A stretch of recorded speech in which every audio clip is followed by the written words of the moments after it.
Hey everybody, it's Katie. I have a short video for you today. I just wanted to take some time and introduce my new paper packet bundle that I have listed now in my shop. This is a packet of curated papers that I have been collecting, some of which are from our travels, some of which I've created myself or painted on, and they're just super fun and filled with different varieties of textures and thicknesses and sizes.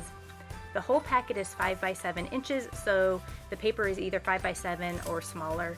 And these are just great pages to incorporate into any mixed media application, collage work, your art journals, your zines, anything that you just need some random, fun, different kind of paper that you may not already have.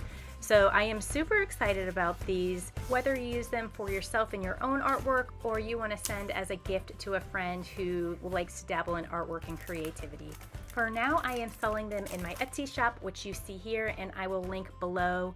And you can see in my Etsy shop that I've been working on a lot of things behind the scenes, including some zine templates, some collage paper bundles, some ways to organize yourself as a creative, and some wall art as well. So go ahead and check that out. I have a lot of fun things there, and I'll be back here soon.